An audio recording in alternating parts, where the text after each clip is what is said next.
All right, so members or prospects, Medicare beneficiaries that have the federal Blue Cross Blue Shield programs. It's called Blue Cross Blue Shield FEP.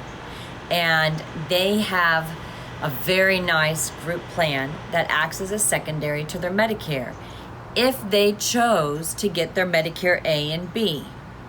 And let me make a little side note. The TRICARE for Life individuals, they have to get their Medicare A and B in order for their TRICARE for Life benefits to kick in. If they don't get Medicare Part B, they don't get TRICARE for Life. All right? Federal employees, they are able to choose. Their benefit plan will still cover them as a primary medical, even if they get just Part A. If they choose to not get Part B, they can still have their retirement plan through Blue Cross Blue Shield FEP. However, if they choose to not get their Medicare Part B, and later they want to go into a Medicare Advantage plan, they have to pick up their Part B. They will incur a penalty, and that penalty will stay with them forever.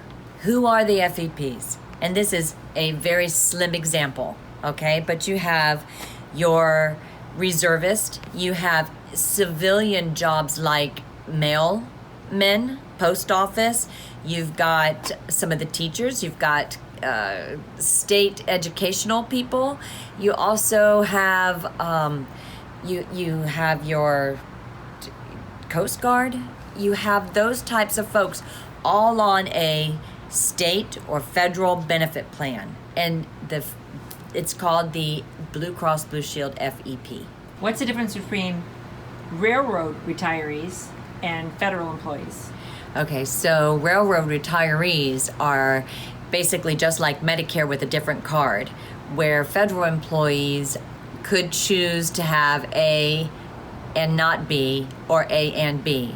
Railroad retirees and Medicare have A and B, A and B. What does the federal employee retirement plan, the FEP, what does that benefit look like?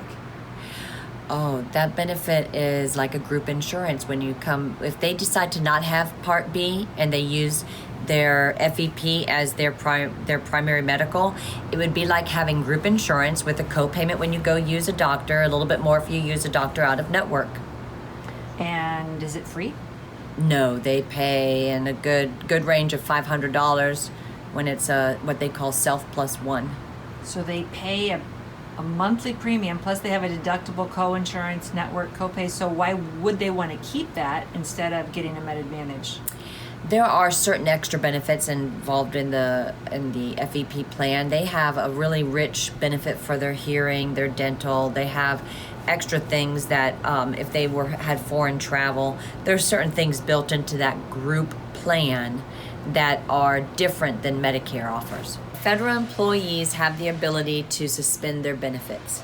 It is a program they have to ask the Office of Personnel Management, OPM they call it. They ask the OPM for a suspension request. That suspension usually happens when they have their open enrollment at the end of the year for their federal employees, all right?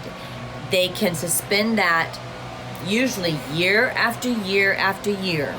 And as long as they do the paperwork to suspend it, they don't have to give up their benefits. They don't lose their benefits. So it's a temporary pause. It's temporary, so that it's if like they move if they move and their medical landscape changes and now they need a specific type of coverage to be able to accommodate their care, they can go back to their federal employee benefits. As long as they suspend it. As they suspend it during their open enrollment times.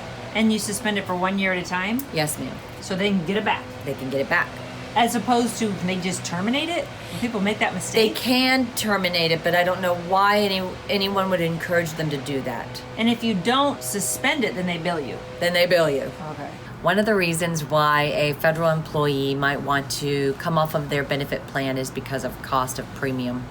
They pay in upwards of $400 to $500 or more dollars monthly for their federal benefit plan, when if they were to pick up Part B at $144 and change, pick up a supplement or a zero premium Medicare Advantage plan, Even with a supplement and a Part D premium, their premiums could be much lower than what their premium is on their federal plan. And their federal plan, if they don't have Part B, they're experiencing cost out of pocket on top of their premium. What do you mean?